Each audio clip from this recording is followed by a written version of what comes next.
제목을 따라합니다. 율법 사용 설명서. 이러한 제목으로 은혜를 나누겠습니다. 제가 목회하면서 가장 큰 부담이 되는 게 설교입니다.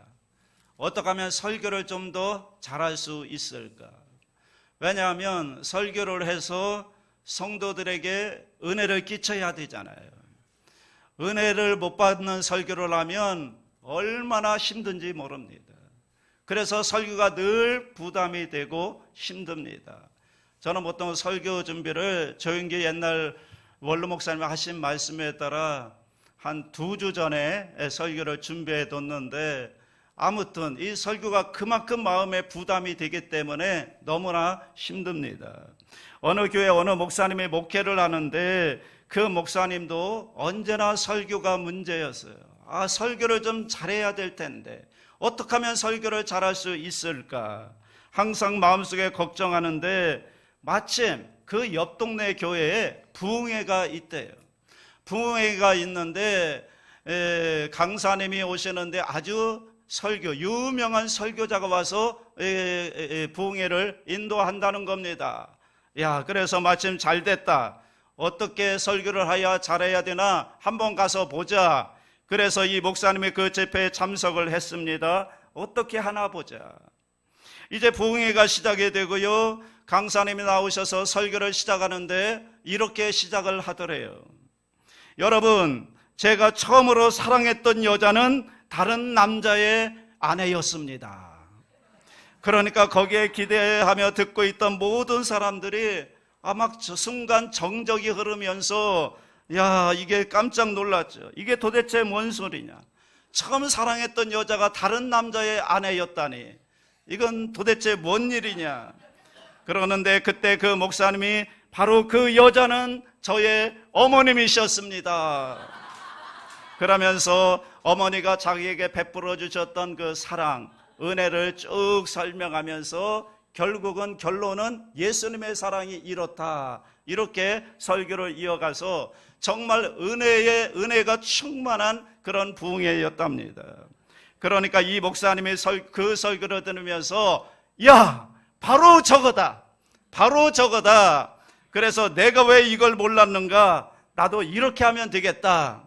그래서 그 다음 주에 설교를 준비하고 이제 강단에 올라갔습니다.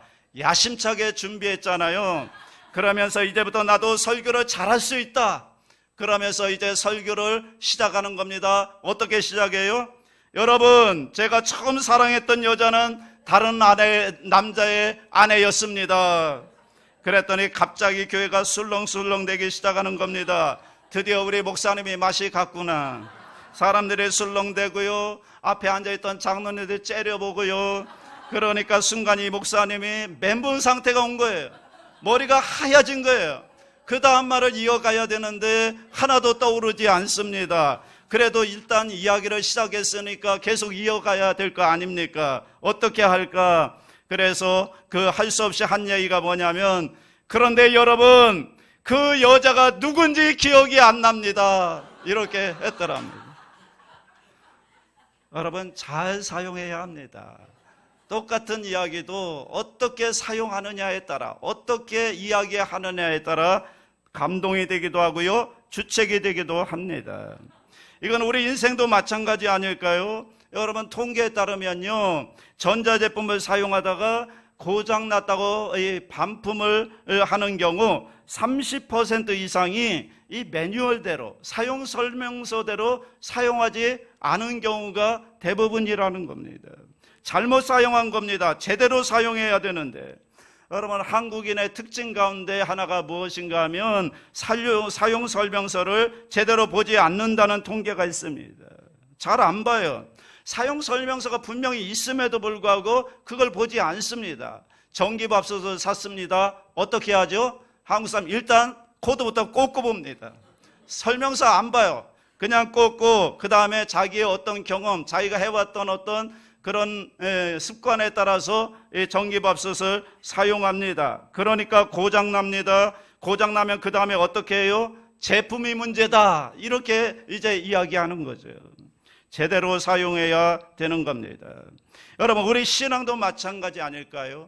우리 신앙도 하나님의 놀라운 은혜를 우리에게 주셨죠. 구원이라는 은혜, 놀라운 하나님의 은혜를 우리에게 주셨는데 과연 이 하나님이 주신 은혜를 우리가 제대로 사용하고 있는지, 이 구원의 의미, 구원의 뜻을 제대로 알고 그 은혜를 우리가 제대로 활용하고 그 의미에 따라 잘 살고 있는지. 혹시 여러분, 신앙이라고 하는 것을 그냥 내 마음대로, 내 뜻대로, 내 생각대로 해석하고 그것에 따라서 신앙생활하고 있는 것은 아닌지. 여러분, 신앙에도 사용 설명서가 필요합니다. 그래서 오늘 본문에서 오늘 우리에게 그것을 가르쳐주고 있는 겁니다. 자, 오늘 본문을 볼까요? 본문이 어떻게 시작됩니까? 3절 상반절을 보시면 다 같이 합니다. 내가 마게도냐로 갈 때 너를 권하여 에베소에 머물러 한 것은. 여러분, 이 에베소라는 지역은 사도 바울이 이미 복음을 전하고 교회를 세웠던 곳입니다. 2차 전도여행, 3차 전도여행을 다니면서 그때 이미 에베소의 교회를 세우고 그곳에서 목회를 했었죠. 그 후에 바울이 복음을 전하다가 예루살렘으로 가게 되고요, 거기에서 유대인들의 고소로 체포가 됩니다. 체포가 되어서 이제 로마로 압송되어 갑니다. 로마에서 재판을 기다리는 중에 어느 정도 자유를 허락받습니다. 그래서 또다시 이 전도 여행을 떠납니다. 전도 여행을 떠나면서 그때 그 에베소에 바로 디모데라는 그 제자를 거기에 남겨놓고 떠나게 됩니다. 그리고 사도 바울은 다시 로마로 돌아갑니다. 그리고 다시 로마에서 지금 디모데를 향해서 에베소에 편지를 쓰는 겁니다. 그런데 그 편지를 보면 디모데를 남겨둔 이유가 있습니다. 3절 하반절부터 4절을 보겠습니다. 시작. 어떤 사람들을 명하여 다른 교훈을 가르치지 말며 신화와 끝없는 족보에 몰두하지 말게 하려 함이라. 이런 것은 믿음 안에 있는 하나님의 경륜을 이름보다 도리어 변론을 내는 것이라. 거기에 남겨둔 이유가 있습니다. 남겨둔 이유가 뭐냐면 거기에 이상한 사람들이 있는 거예요. 그 이상한 사람들이 누구인가 하면 다른 복음을 전하는 사람들이 있는 겁니다. 여기 보면 다른 교훈이라는 것은 6절 말씀을 보면 자세히 나오지만 율법을 가미한 복음인 거예요. 그러니까 예수님께 받았던, 사도 바울에게 받았던 그 복음이 아니라 그 복음에다가 무언가 자꾸만 얹고 자꾸만 첨가를 해서 변질시키는 겁니다. 그러니까 여러분, 사실은 사도 바울이 목회하면서 가장 어려웠던 게 바로 이런 사람들 때문에 그래요. 복음을 전했으면 거기에 뭔가 싹이 나고 열매가 나야 될 텐데, 그런데 그 복음에다가 자꾸 다른 것들을 첨가함으로 말미암아 이 복음을 변질시키는 겁니다. 여러분, 이 사람들은요, 예수님의 복음을 배척하는 사람들이 아닙니다. 다만 그들은 복음을 약간 꼬이게 만들었던 거죠. 그래서 자, 우리가 구원을 받는데 구원은 우리가 하나님의 은혜로 받는 것인데 그 은혜로만은 부족하니까 거기에다 우리의 노력을 조금 더해야 된다. 우리가 구원을 받는 것 하나님의 은혜뿐만 아니라 율법을 지켜야만 구원을 받는다. 이렇게 복음에다가 그것을 첨가한 거죠. 이 사람들이 바로 다른 복음을 전하는 어떤 사람들입니다. 이 사람들로부터 지켜내라고 디모데를 거기 에베소 교회에 남겨놓았던 겁니다. 자, 그런데 이들의 가르침을 보면 사도 바울은 두 단어로 표현합니다. 하나는 신화, 그 다음에 또 다른 하나는 족보. 이렇게 신화와 족보입니다. 신화라고 하는 것은 여러분 신들의 이야기죠. 혹은 신에 관한 이야기입니다. 여러분, 그 당시에 신화가 유행했죠. 또 유명했습니다. 여러분, 그리스 신화 아시죠? 거기에 보면 신들이 인간과 똑같아요. 사랑하고 질투하고 싸우고 죽이고. 그런데 다만 그들은 스케일이 다를 뿐이에요.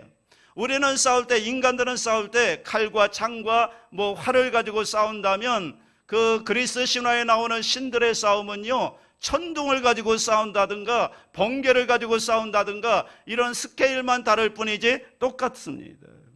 그들이 신화라고 이야기하지만 그 신화는 뭘까요? 신처럼 되고 싶은 인간의 욕심인 겁니다. 인간의 이야기인 겁니다. 이것을 증명할 수 있는 것이 오늘날 우리가 사용하는 이 신화라는 개념이 아닐까. 여러분, 우리가 신화라는 이야기를 많이 쓰지 않습니까? 월드컵 하면 뭐가 있어요? 사강 신화가 있잖아요. 그리고 신화예요, 신화. 뭐 경제 발전을 이루면 무슨 신화다 이렇게 얘기하고요. 또 신문에 보면은 뭐 어떤 신화를 만들어냈다 뭐 이런 것들을 막 등장합니다. 결국 신화라고 하는 것은 신들의 이야기가 아닌 거예요. 인간들의 이야기인 거예요. 인간들의 욕심을 이야기하는 겁니다. 인간들의 욕심을 어떤 신이라는 매개체를 통해서 여러분 거기에 나타낸 것뿐이지, 결국에는 이 신화라는 것은 인간의 욕심을 지적하고 있는 겁니다. 자, 그러니까 이런 신화는 무엇으로 연결되는가 하면 이제 족보로 연결이 됩니다. 족보란 한 집안이나 가문의 계통을 얘기하죠. 우리도 족보가 있죠. 그런데 유대인들의 족보는 대단합니다. 그래서 그들의 족보 안에 들지 않는 사람들은 다 뭐라고 그래요? 이방인, 이렇게 얘기합니다. 그러니까 굉장히 교만한 민족이죠. 자기들의 족보에 들지 않은 사람은 사람 취급도 안 하고 이방인으로 여겼던 겁니다.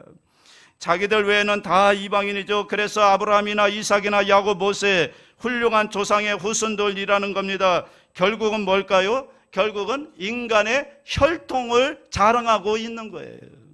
바꿔 이야기하면 족보나 신화나 무엇인가요? 결국은 인간입니다. 인간의 공로를 자랑하는 겁니다. 자, 하나님의 은혜보다 인간의 족보, 혈통을 그들은 더 자랑하고 앞세우고 있는 겁니다. 결국은 하나님의 은혜의 선물의 구원을 무엇으로 바꾸었는가 하면요, 신화와 족보로 바꾸어 버렸어요. 그래서 인간의 혈통이나 인간의 공로나 인간의 족보나 인간의 노력을 자랑하는, 자, 여러분, 하나님께서 저와 여러분에게 구원을 주신 것, 율법을 주신 것 한번 생각해 보십시오. 하나님께서 인간의 몸을 입고 이 땅에 오셔서 십자가에 죽어 주신 은혜로 말미암아 우리에게 구원의 문이 열린 것인데, 그런데 그들은 마치 우리 인간이 노력해서 이뤄낸 것처럼, 우리의 혈통 때문에 우리가 구원받은 것처럼, 우리 가문 때문인 것처럼 구원의 조건을 인간의 행위로 바꿔 버렸다고요. 아니, 여러분, 하나님의 은혜로 말미암아 구원해 주신 것이고 은혜가 주어진 것인데, 그들은 어떤 족보나 어떤 신화나 인간의 노력과 공로로 교묘하게 바꾸어 버린 겁니다. 이런 식의 신화와 족보가 에베소 교회 안에 아주 만연했습니다. 그래서 지금 디모데를 거기에 남겨두면서 절대로 이런 것들에 흔들리지 말라는 거예요. 이런 것들로부터 복음을 지켜내라는 겁니다. 그래야 하나님의 경륜의 믿음의 역사를 이룰 수 있다는 겁니다. 하나님의 경륜이 뭐죠? 경륜이라고 하는 것은 계획입니다. 하나님의 구원의 계획입니다. 하나님께서 우리에게 복음을 주셨습니다. 율법을 주셨습니다. 그런데 사람들이 하나님께서 율법을 주신 그 목적을 모른 채 인간들이 전혀 다른 곳에 자기 마음대로 오용하고 있다는 거죠. 신화와 족보처럼 만들어 버렸다는 겁니다. 그래서 그 다음 8절 보세요. 이제 사도 바울이 율법의 사용 설명서, 율법의 매뉴얼로 들어갑니다. 8절을 다 같이 합니다.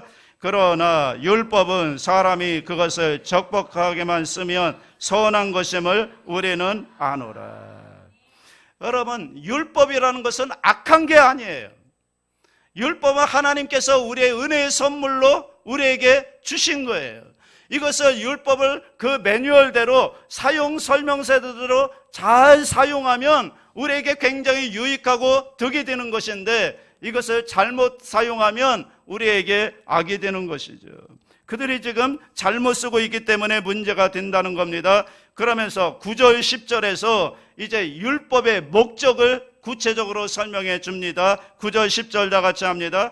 알 것은 이것이니 율법은 옳은 사람을 위하여 세운 것이 아니요 오직 불법한 자와 복종하지 아니하는 자와 경건하지 아니한 자와 죄인과 거룩하지 아니한 자와 망령된 자와 아버지를 죽이는 자와 어머니를 죽이는 자와 살인하는 자며 음행하는 자와 남색하는 자와 인신매매를 하는 자와 거짓말하는 자와 거짓 맹세하는 자와 기타 바른 교훈을 거스르는 자를 위함이니. 지금 여기 사도 바울이 무슨 자 아무튼 나쁜 사람들은 다 열거하고 있습니다. 이 사람들을 어떻게 열거하는가 하면요, 십계명을 중심으로 해서 십계명을 어긴 사람들의 목록을 쫙 열거하고 있으면서 고발하는 겁니다.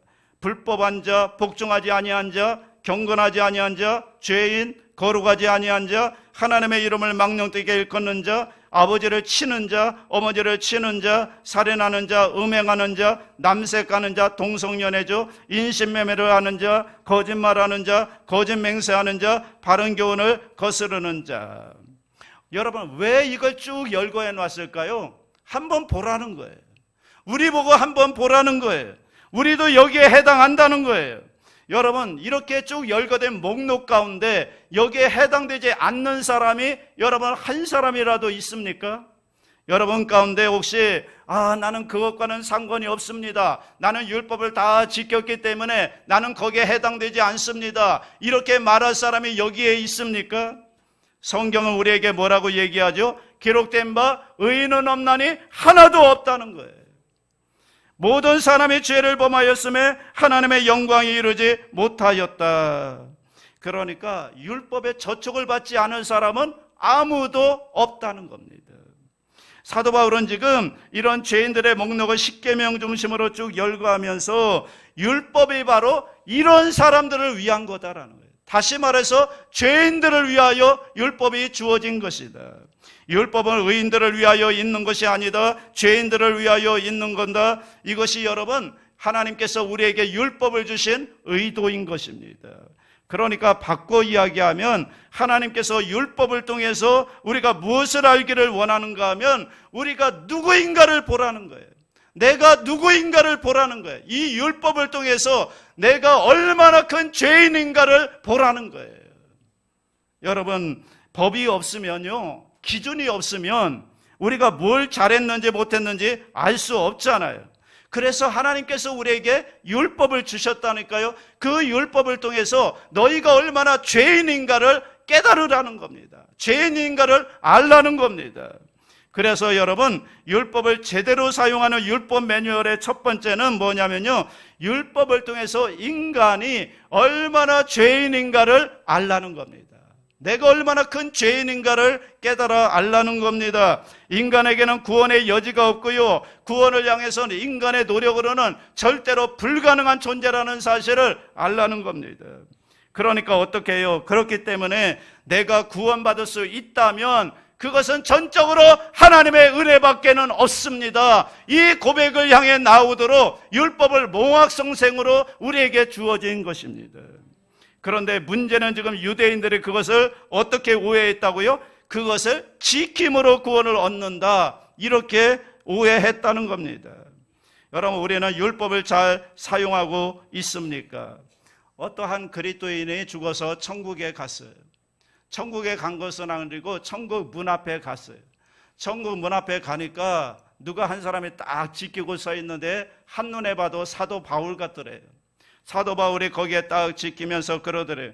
여기까지 오느라고 너무 수고했습니다. 자, 이제 여기만 넘어가면 천국으로 들어가는 것인데 들어가기 전에 자격심사를 합니다. 자격심사요? 어떻게 하는 건데요? 지상에서 했던 일들을 점수를 매겨서 그 점수가 100점이 나오면 이 천국에 들어가게 된다는 거예요. 그래 100점 생각해 보니까 가능할 것 같더래요. 그래서 한번 해봅시다. 그래서 했대요. 자, 이제 당신이 했던 일들을 정말 하나님께서 보시기에 기뻐할 만한 일들을, 점수가 나올 만한 일들을 한번 이야기해 보십시오. 그러니까 이분이 자신 있게 이야기하는 겁니다. 저는 선교기관에서 30년이나 일했고요, 많은 선교사들을 세계 각국에 파송을 했고요, 그들을 위해 기도하고요, 그리고 그 사람들 돕기 위해서 저는 선교 헌금도 정말 많이 했습니다. 그러니까 사도 바울이 아주 기뻐하면서 정말 잘했군요, 선교하는 것은 하나님이 가장 기뻐하시는 일입니다, 훌륭한 일입니다. 그러더니 1점 그러더래요. 그러니까 깜짝 놀란 거예요. 아니 그게 1점밖에 안 되다니. 그러면 저는 저희 가정을 이루어서 온 가족이 구원받았고요, 자녀들을 믿음으로 잘 영육해서 자녀 가운데는 목회자도 나오고 선교사도 나오고 자녀들이 하나님의 일을 잘 감당하고 있습니다.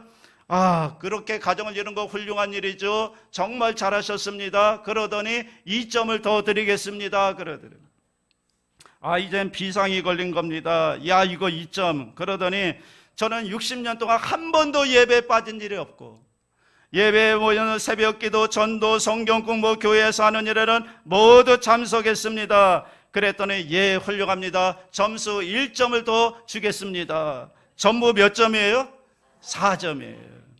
평생 예수 믿고 잘했다고 생각했는데 점수를 매겨보니까 몇 점밖에 안 돼요? 4점밖에 안 되는 거예요. 이제 큰일 난 거예요.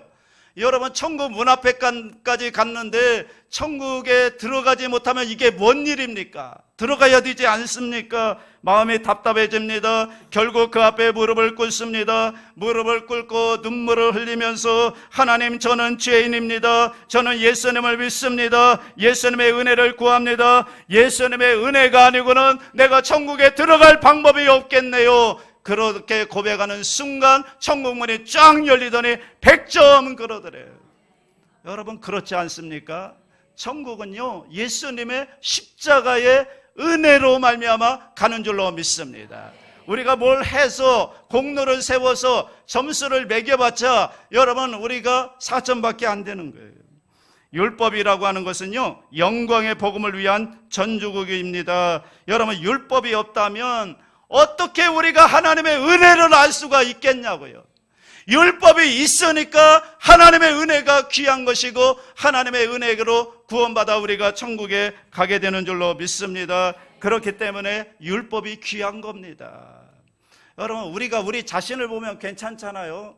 그래도 세상 사람들에 비하면 우리가 그래도 양심적으로 더 바르게 살려고 하고 믿는 사람으로서 그래도 좀 착하고 정직하게 살려고 하지 않습니까? 세상 사람들의 기준이라면 우리는 그래도 좀 괜찮은 사람들일 수가 있습니다. 그런데 여러분, 우리의 기준은 거기에 있는 게 아니에요. 우리 믿는 사람들의 기준은요, 하나님의 율법에 있는 거예요. 하나님의 말씀이 기준인 거예요. 하나님의 불꽃 같은 눈동자, 그 정의의 기준 앞에 서면 누가 여러분 거기에 점수를 매길 수가 있겠습니까? 불가능한 겁니다. 무릎 꿇을 수밖에 없는 겁니다. 하나님, 나는 죄인입니다. 하나님, 하나님의 은혜가 아니고는, 예수님의 십자가의 보혈의 은혜가 아니고는 내가 천국에 들어갈 방법이 없습니다. 주님 앞에 무릎 꿇습니다. 예수님 의지합니다. 저를 연락하여 주시옵소서. 이것이 여러분 율법이 우리에게 주는 축복인 줄로 믿습니다. 율법은요, 하나님의 영광의 복음을 위한 전주곡입니다. 자, 그러면 성경에서 말하는 율법은 단지 여기서 끝나는 것인가? 죄를 깨닫게 하는 걸로 끝나는 것인가? 여러분, 우리가 율법을 얘기할 때 두 가지 피해야 될 극단이 있습니다. 하나는 율법과 계명을 지켜야만 구원받을 수 있다고 하는 율법주의를 피해야 합니다. 이거 잘못된 겁니다. 지금까지 우리가 얘기했죠. 율법을 지킴으로 구원받는 게 아니에요. 구원은 뭘로요? 하나님의 은혜로 받는 거예요. 예수를 믿음으로 구원받는 겁니다. 이것은 여러분, 우리가 잊어서는 안 되는 겁니다.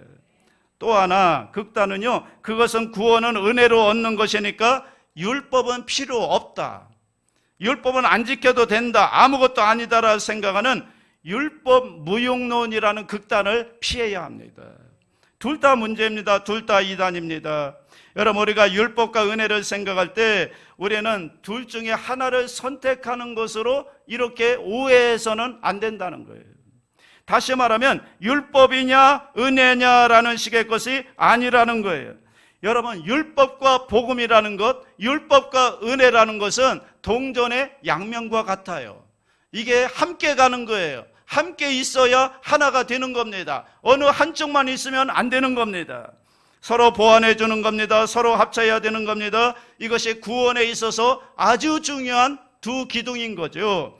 문제는 순서예요. 순서가 중요해요. 율법이 은혜 뒤에 서면 그러면 역사가 나타나요. 복음이 먼저 앞에 오고요, 하나님의 은혜가 먼저 앞에 오고 율법이 뒤에 따라오면 그러면 역사가 나타나요. 그런데 문제는 율법이 복음 앞에 서면, 율법이 은혜 앞에 서면, 그러면 이것은 문제가 생겨요. 구원의 문제가 생겨요. 은혜가 죽어요. 복음이 죽습니다. 여러분, 바리새인 같은 사람들이 착각했던 게 바로 이겁니다. 율법이 앞에 오다 보니까, 율법이 은혜 앞에 오다 보니까 여러분, 복음이 죽었던 겁니다. 은혜가 죽었던 겁니다. 율법이 은혜 앞에 나가면 은혜가 죽습니다. 그런데 은혜가, 복음이 율법 앞에 나오면 여러분, 그러면 율법이 살아납니다. 율법이 힘을 얻습니다. 더 살아나게 되고요, 그 율법은 구원을 얻기 위한 율법이 아니라 값없이 우리에게 주신 구원에 대한, 은혜에 대한 여러분 그 감격과 감사가 그 안에 있기 때문에 율법은 더 강력한 힘이 되는 겁니다. 그래서 여러분, 율법은 절대로 구원의 능력이 될 수가 없어요. 그런데 구원받은 사람에게는 이 율법이 능력이 될 수가 있는 겁니다. 그래서 구원받은 자의 율법은요, 이 세상을 치유하고 이 세상을 회복하고 이 세상을 변화시키는 실제적인 힘과 능력이 되는 겁니다. 그래서 우리는 기도해야 되는 거예요. 그거 달라고, 그 은혜를 달라고, 능력을 달라고 기도해야 되는 겁니다. 왜 그런 줄 아세요? 잘 생각해 보세요. 여러분, 우리가 하나님의 은혜로 말미암아 구원을 받았어요. 그 다음에 하나님의 구원받은 자답게, 은혜 받은 자답게 살아가려면 그 다음에 뭐가 있어야 되는 거예요? 그 힘은요, 나의 도덕적인 결단에서 나오는 게 아니에요. 구원받은 사람이 하나님의 구원받은 자답게 살아가는 것은 나의 결단에서 나오는 게 아니라고요. 나의 노력에서 나오는 게 아니라고요. 나의 어떤 능력에서 나오는 게 아니에요. 우리는 절대로 율법을 지킬 만한 능력이 없어요. 그러면 그 능력은 어디서 오는가? 그것은 다시 돌아가는 거예요. 어디로 돌아가요? 십자가로 돌아가는 거예요. 십자가의 은혜 앞으로 돌아가는 거예요. 십자가의 은혜가 아니고 어떻게 우리가 율법을 지키면서 살아갈 수가 있을까요? 우리 힘으로 할 수 있는 게 아닙니다. 여러분, 제가 목회하다 보면 아주 복잡한 문제들이 많습니다. 여러분, 목사는 안 그런 줄 알지만 목사도요, 마음이 복잡할 때가 굉장히 많아요. 마음이 분열했고요, 힘들 때가 많고요, 산란하고 메말를 때가 있습니다. 십자가 복음을 전하면서도요, 마음에 감동이 없을 때가 있어요. 십자가를 얘기하는데 눈물이 없어요. 그러면요, 목사가 너무 답답한 거예요. 너무 견딜 수가 없는 거예요. 메마른 겁니다. 그때 제가 하는 일이 있습니다. 그것은 무엇인가 하면 별거 아니에요. 저 혼자 부흥회를 해요. 제가 기도원에 토요일마다 올라가는데 기도원에 가서 기도굴에 들어가서 하나님 앞에 엎드립니다. 그런데 기도가 잘 안 돼요. 그러면 뭐 하는가 하면 찬송을 불러요. 무슨 찬송을 부를까요? 보혈 찬송을 막 불러요. 십자가, 구주의 십자가 보혈로, 뭐 예수 십자가에 흘린 피로서 주의 보혈 능력이 있도다, 뭐 나 같은 죄인 살리신 주님의 은혜 놀라와, 이런 보혈 찬송을 계속 끊임없이 부르는 거예요. 언제까지요? 눈물이 날 때까지, 마음에 감동이 올 때까지 보혈 찬송을 부르면요, 어느 순간 내 마음에 그 주님의 십자가 은혜가 깨달아지고 그것이 감격이 되어서 막 내 마음에 감격이 일어납니다. 그러면 어느 순간 내 눈에 눈물이 나면서요, 내 속에 예수 그리스도의 보혈이 막 흐르는 것 같아요. 그리고 성령께서 제 마음을 만져주세요. 그러면 그 순간 메말랐던 나의 가슴이 따뜻해집니다. 촉촉해집니다. 힘이 납니다. 그러면요, 속썩이던 사람도 그렇게 사랑스러워 보이더라고요. 막 은혜가 임하니까요, 보혈의 은혜가 임하니까 그렇게 미웠던 사람, 나를 힘들게 했던 사람, 그 사람이 불쌍해 보이고요, 사랑스러워 보이더라고요. 힘들었던 일들도 나에게 주신 사명으로 보이고요, 목회를 향한 새로운 에너지, 힘을 얻게 됩니다. 여러분, 우리 힘으로 되는 거 아니잖아요. 내가 하나님의 말씀대로 지켜 산다는 거, 율법을 지켜 산다는 거, 우리의 결심, 우리의 노력으로 되는 거 아닙니다. 십자가의 은혜가 있어야 돼요. 여러분 가슴에 주의 보혈의 은혜가 흘러야 돼요. 그 은혜에 감격해 하면 모든 것을 이제는 그 말씀대로 사는 그런 힘과 능력과 지혜가 생기게 되는 줄로 믿습니다. 여러분, 반대로요, 율법이 은혜 앞에서도 구원의 문제가 되지만 율법이 은혜 뒤에 서지 않고 그냥 무시되고 없어져도 문제가 생겨요. 율법이 여러분이 구원받았다고 해서 율법을 무시하고 없애고 이것은 필요 없다 이렇게 돼도 구원의 문제가 생기는 겁니다. 그 대표적인 예가 이단이 구원파예요. 여러분, 구원파는 뭐라고 얘기할까요? 한 번 구원받은 사람은 영원히 구원받는다. 한 번 어떤 구원받았기 때문에 어떤 죄를 지어도 구원에는 문제가 생기지 않는다 이렇게 얘기해요. 그러니까 한 번 구원받으면 영원한 구원이니까 어떻게 나오는가 하면 그냥 막 살자는 거예요. 그냥 구원받았으니까, 한 번 구원받은 사람은 그 구원이 취소되지 않으니까 이제는 율법 지킬 필요도 없고 그냥 막 살자는 겁니다. 여러분, 이거는요 예수 안 믿겠다는 거예요. 이거는 분명히 복음을 가정한 사탄의 속임수인 줄로 믿습니다. 여러분, 절대로 구원파에 넘어가지 않게 되시기를 주의 이름으로 축복합니다. 만약에 우리가 정말 예수 그리스도의 은혜를 경험했다면, 예수 그리스도의 십자가 보혈로 구원을 경험했다면, 그 은혜를 내가 받았다면, 그 은혜로 말미암아 구원을 얻었다면, 그러면 우리가 어떻게 해야 될까요? 그 주님의 부르심을 따라, 그 주님의 은혜를 따라 여러분, 우리가 더 정직하고 더 거룩하고 더 성결하고 더 하나님의 뜻대로 살아야 되는 거 아닐까요? 여러분, 더 정직하게 살아야 되고요, 더 거룩하게 살아야 되고요, 여러분이 정말 구원받은 하나님의 자녀라면, 여러분이 정말 예수 그리스도의 십자가 보혈의 은혜를 경험했다면 그러면 막 살 수가 없는 겁니다. 주님을 따라서 주님과 같이 주님 닮은 모습으로 더 거룩하고 더 정직하고 더 깨끗하고 더 성결하고 이 세상의 빛과 소금의 역할을 감당하며 살아야 되는 겁니다. 이것이 구원의 열매인 줄로 믿습니다. 그렇지 않다면, 그러면 만일에 내가 구원을 받았음에도 불구하고 여전히 나의 삶 속에 이러한 일들이 일어나지 않는다면 죄송하지만 여러분의 구원을 다시 한번 확인해 보세요. 내가 정말 예수 제대로 믿고 있는 건지, 내가 정말 율법 사용서 설명서대로 살고 있는 건지, 아니면 그냥 내 마음대로 내 뜻대로 살고 있는 것은 아닌지, 구원 받았음에도 불구하고 이러한 마음이 생기지 않고 이러한 역사가 일어나지 않는다면 우리의 구원을 다시 한번 점검해 보아야 되는 거죠. 마틴 루터가 종교개혁을 할 때, 그때 교회는 예수님 당시에 바리새인들 같이 잘못된 율법주의에 빠져 있었어요. 그 대표적인 예가 면죄부였거든요. 면죄부가 뭐죠? 돈을 주고 면죄부를 사면은 죄를 용서해 준다. 죽은 사람이 연옥에 가 있는데 면죄부를 사면 연옥에 있던 사람이 천국으로 간다. 이런 정말 말도 안 되는 일들이 벌어졌던 겁니다. 율법주의였습니다. 그때 마틴 루터가 들고 일어나서 오직 의인은 믿음으로 말미암아 산다라는 이신득의 교리를 들고 나와서 로마 교회 오류의 정면으로 부딪혔습니다. 항거했습니다. 종교개혁이 일어난 겁니다. 너무나 귀한 일이에요. 이신득의 믿음으로 말미암아 구원을 받고 오직 은혜로 말미암아 구원을 받고 우리의 행위가 아니다라고 하는 아주 귀한 진리를 여러분 너무나 감사한 거죠. 그런데 세월이 흐른 뒤에 오늘 우리의 모습을 보니까요, 저와 여러분의 모습을 보니까 너무 이 은혜만 강조한 나머지 은혜 뒤에 와야 되는 율법을 잊고 있는 것은 아닌가라는 생각이 듭니다.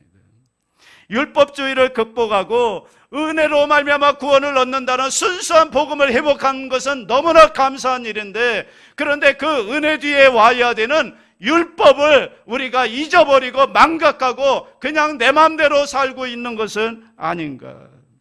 여러분, 그것이 한국교회의 안타까움입니다. 저를 비롯한 목사들의 책임이기도 합니다. 교인들에게 너무나 값싼 복음만 가르쳤습니다. 은혜로 말미암아 구원을 얻는다고만 가르쳤습니다. 그러면 그 은혜로 말미암아 구원을 받았으면, 그러면 은혜 받은 사람이 하나님의 백성답게 살기 위해서 어떻게 살아야 될 것인가를 가르치지 못했던 거죠. 그래서 결론은 뭔가요? 삶의 변화가 없어요. 오늘 한국교회에 구원받은 사람은 뭐 1000만, 1200만이라고 하는데, 그런데 삶의 변화가 없다 보니까 꼭 어떤 부정이 일어나고 신문에 나는 그런 일이 벌어진 곳에 가보면 거기엔 꼭 기독교인이 끼어 있더라는 거예요. 뭐예요? 삶의 변화가 없는 거예요. 은혜로 말미암아 구원은 받았는지는 모르지만 그 은혜 받은 구원받은 자가 구원받은 자답게 살기 위해서 율법을, 하나님의 말씀과 계명을 제대로 지켜 행하지 못했기 때문에 그런 것이 아닌가. 삶의 변화가 없다 보니까요, 세상 사람과 별로 다르지 않아요. 아니, 오히려 예수 믿는 사람이 더 악랄해요. 가만히 보면 여러분, 사람들이 우리를 보면서 더 이상 예수님을 바라보지 못해요. 나의 신앙 때문에 다른 사람이 주님께 나오는 일들이 별로 없어요. 왜냐하면 우리의 삶 가운데 변화가 없으니까, 너무나 무능력한 모습으로 살아가다 보니까. 여러분, 저는 오늘 한국교회의 새로운 종교개혁이 필요하다고 생각합니다. 그 종교개혁은 무엇일까요? 하나님께서 종교개혁은 우리에게 주신 율법으로 돌아가야 된다고 생각합니다. 사랑하는 여러분, 우리는요 보통 사람이 아니잖아요. 하나님의 아들 예수 그리스도가 인간의 몸을 입고 이 땅에 오셔서 저와 여러분의 죄를 짊어지고 십자가에 몸짓고 피 흘려 죽어 주심으로 말미암아 우리가 구원받아 이 자리에 앉아 있는 거예요. 이 엄청난 대가를 치르고 우리가 건진 받았는데, 그래서 우리에게는 하늘의 소망이 있고 천국의 소망을 가지고 있는데, 그런데 우리는 자꾸만 이것을 잊어버리고 세상으로 돌아가려고 해요. 세상 사는 사람처럼 살려고 노력해요. 여러분, 왜 그럴까요? 내 마음대로 믿어서 그런 거예요. 오늘 하나님이 우리에게 주신 율법의 사용 설명서를 보시기 바랍니다. 하나님의 은혜를 구하면서 하나님, 나의 남은 삶은 좀 더 거룩하게 살겠습니다.